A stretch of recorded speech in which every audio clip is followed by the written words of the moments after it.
한덕수 총리에 대한 탄핵 심판 기각이 윤석열 대통령 탄핵 심판의 가늠자가 될 수 있을지 여야의 입장을 좀 들어보도록 하겠습니다. 먼저 더불어민주당 김용민 원내 정책수석부대표 전화로 연결이 돼 있습니다. 의원님 나와 계신가요? 네, 안녕하십니까. 의원님 어제 네. 한덕수 총리 탄핵 기각이 됐는데 의원님 혹시 예상하셨어요? 저는 인용을 예상했고 기대했죠. 예. 자 그러면 네. 의원님의 예상과 기대와는 전혀 다른 결과가 나왔는데 어제 그 결과는 어떻게 보셨습니까? 일단 정계선 재판관의 그 인용 의견이 이제 제가 예상했고 기대했던 것인데요. 예. 최종적으로 결론은 달랐죠. 저는 헌법재판소가 제 역할 혹은 제자리 찾기를 잘 못하고 있다 이렇게 보고 있습니다. 예. 한 네 가지 정도로 어제 판결의 문제점들을 좀 지적할 수밖에 없는데요. 예. 먼저 첫 번째가 역사성이 결여된 판결이다라고 보여져요.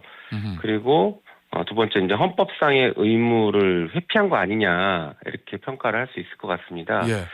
그리고 세 번째는 자기모순적인 판결을 한 것이라고 좀 보여집니다. 예. 그리고 마지막으로는 이게 지나친 확장 해석을 해서 예. 헌법에 없는 요건을 너무 강하게 요구한 게 아닌가 이렇게 생각됩니다. 오. 먼저 네 번째 거 빠르게 말씀드려보면 예. 우리 헌법엔 탄핵할 때 위헌 또는 법률 위반, 그러니까 헌법 또는 법률 위반을 했을 때 탄핵을 한다라고 이렇게 돼 있어요. 예.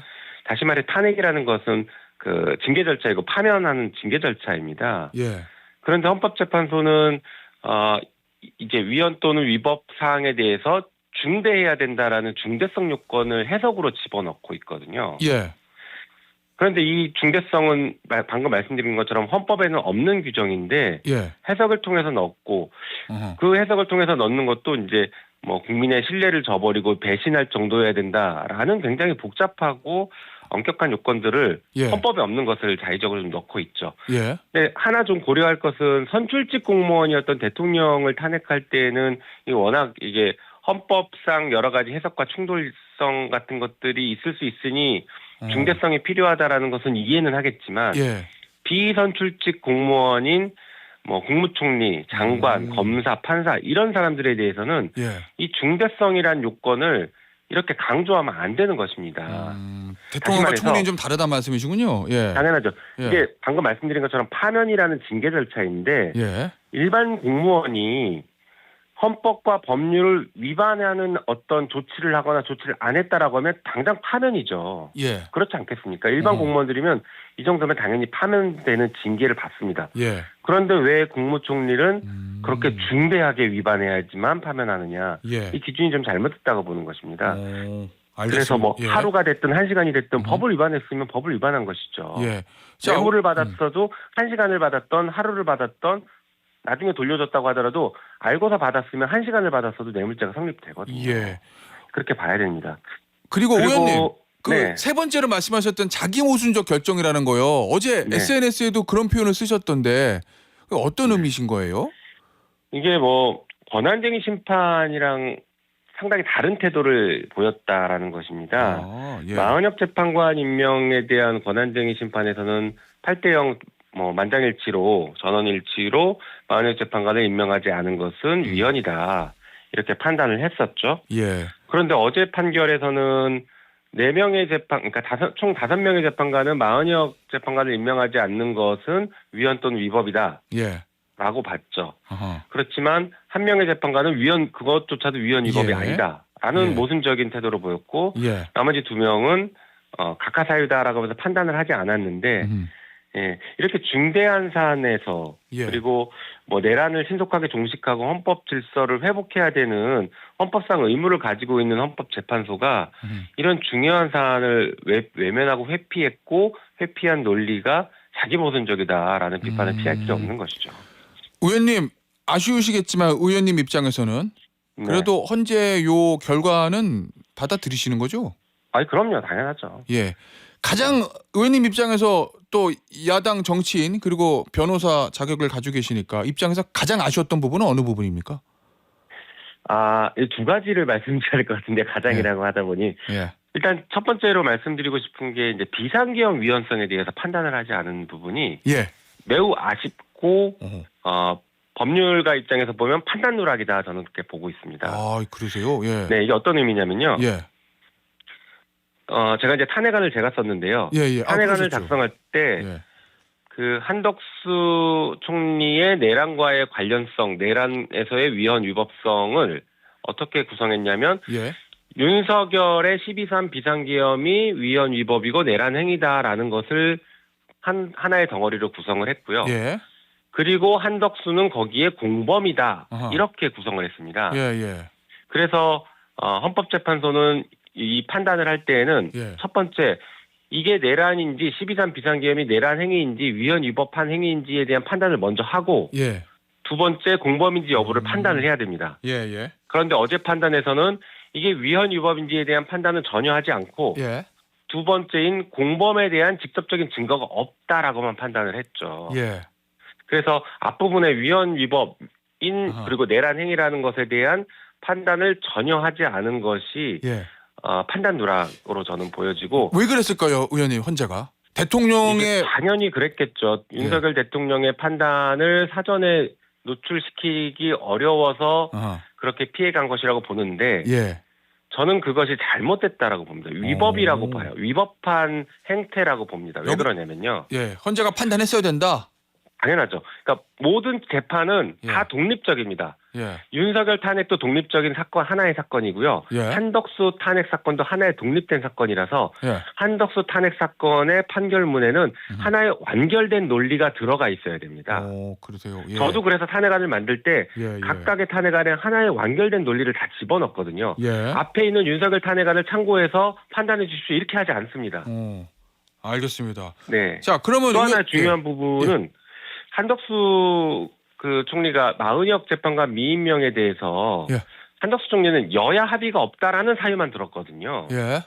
그런데 재판에서는 뭐라고 했냐면 그게 아니라 뭐 법률상 위반되는 것은 없는지 국회 살펴봐야 의결이 예, 적법했는지 이런 걸 판단해야 된다라고 머릿속에 얘기하지 않았던 걸 머릿속에 있는 것을 상상해서 예. 가정적 판단을 했다는 게 심각한 오. 문제라고 봅니다. 예, 알겠습니다. 결국 이제 제일 중요했던 게 이제 마은혁 헌법재판관 임명하지 않는 거 요건데 네. 의원님 어제 또 SNS 보니까 요거 마은혁 재판관을 임명해라. 한덕수 네, 총리는 맞습니다. 즉시 임명해야 됩니다. 미임명은 탄핵 사유로 분명해집니다. 이렇게 썼거든요.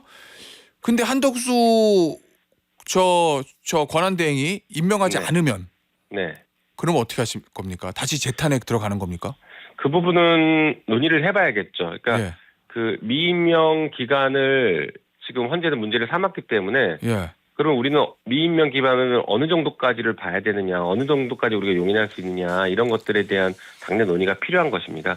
그리고 제가 그 탄핵 사유라고 말했던 것은 최상목에 대한 탄핵 사유라고 좀 분명하게 강조를 했는데, 아, 그러면 의원님 최상목 네, 저 권한대행 탄핵안 발의됐잖아요. 네 발의됐죠. 전 권한대행이군요. 그렇죠. 요 저 경제부총리인데 지금은 다시 네. 표결 들어갑니까? 표결해야죠. 아, 그래요? 저희는 예. 계속 강조드리지만 예. 헌정 질서를 위반한 행위에 대해서 바로잡는 조치를 국회가 하는 것이고요. 예. 헌법재판소도 아까 예. 제가 아쉬웠다고 하는 부분이 그건데 헌정 질서를 바로잡는 헌법상 의무를 국회보다 어떻게 보면 더 높게 가지고 있을 수 있죠. 지금 적어도 이 내란 사건 탄핵 심판을 하는 과정에서는 예. 더 높은 헌법상 의무를 가지고 있습니다. 헌정 예. 질서를 회복시킬. 그렇기 때문에 같은 헌정 질서를 회복하는 이 과정들을 이어가기 위해서는 최상목 탄핵은 반드시 있어야 되고요. 예. 그리고 어제 헌법재판소의 판결에 한 줄 요약하면요. 예. 마은혁을 임명하랍니다. 아, 위헌 위법을 결론은 확인했으니까. 마은혁을 예. 임명하라로 다 요약됩니다. 예. 한 줄 요약입니다. 근데 의원님 그 마은혁 네. 헌법재판관 위헌 임명 안 한 게 위헌 위법이라고 하기는 했지만 파면할 정도는 아니라고 그랬잖아요. 그러면 최상목 권한대행 전 권한대행 현 경제부총리 표결에서 헌재 넘어가도 이거 그냥 기각이 될 가능성이 높은 거 아니에요? 아닙니다. 어제 아니에요? 판결 내용을 보면 예. 인용하겠다라는 의사를 사실상 내비쳤습니다. 그래요? 왜냐하면요. 예. 그 한덕수 총리와 상당히 다른데 가장 다른 점은 헌법재판소의 결정이 있었습니다. 권한쟁의 심판으로 위헌이다라고 결정을 하면 예. 그때부터는 헌법재판소법 66조와 67조에 따라서 별도의 자기 의무가 하나 더 발생합니다. 예. 그래서 이것을 위반한 것은 당연히 탄핵 사유가 되고 심각한 위반이 될 수 있죠. 그리고 다수 의견인 4인이 기각하면서 예. 마은혁 재판관을 임명하지 않은 건 위헌 위법이긴 한데 예. 나중에 최상목 권한대행이 2명을 임명했기 때문에 아, 그 위헌성이 어느 정도 상쇄됐다라고 판단을 했습니다. 알겠습니다. 네. 어떤 의미신지. 의원님, 중요한 건 이제 결국 이제 대통령 탄핵 심판 결과가 언제 어떻게 나올지 이거잖아요. 맞습니다. 어제 저 한덕수 총리 탄핵 심판 결과 이거를 보고 혹시 마음속으로 여기에 미뤄봤을 때 대통령은 어떻게 될 것 같다라고 좀 눈에 보이시는 부분이 있을까요? 글쎄요, 그 다 지금은 추측과 뭐 예상이라서 그렇죠. 예. 말씀드리기가 상당히 뭐 조심스럽긴 합니다. 다만 예. 이제 그동안 그러니까 문제점을 좀 말씀드리면 그동안 국민의힘이나 윤석열 대통령 측에서 끊임없이 요구해왔던 요구사항을 헌법재판소가 다 들어주고 있거든요. 이 몇몇 재판관이요. 예. 아니 그런 것도 있지만 그 내용상으로는 그렇지만 그거 말고 결과론적으로 결과가 예를 들면 한덕수 총리 사건을 윤석열 대통령 사건보다 먼저 선고해라. 예. 라는 요구를 처음에는 사실상 거부했거든요. 예. 윤석열 대통령 사건이 가장 중요하니까 이걸 제일 먼저 하겠다라고 했다가 예. 지금 입장을 바꿔서 한덕수 총리 사건을 먼저 했고 예. 그다음에 뭐 최재 감사원장이라든가 검사 3명에 대한 판결도 먼저 해라니까 그걸 다 수용해서 헌법재판소가 받아줬습니다. 예. 그래서 저는 이건 좀 문제가 있다고 보고 있고 그 얘기는 헌법재판소가 국민의힘 쪽으로 경도돼 있다 이런 의미세요?